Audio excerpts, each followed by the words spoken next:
hakuna ndoa hapo, hakuna mahusiano. Kwa hiyo ni rahisi sana wadada ambao hawa sasa kama mwanaume akikosa hiyo nafasi hiyo, akiwa hana huo uwezo, hakuna familia, hakuna ndoa hapo, hakuna mahusiano. Kwa hiyo ni rahisi sana wadada ambao hawajaolewa, ni rahisi sana kujua mwanaume gani awe naye kwenye maisha yake.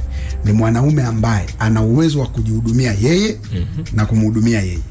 Sifa ya mume. Sifa ya mume. Mpenzi au mume mtarajiwa. Au mume mtarajiwa.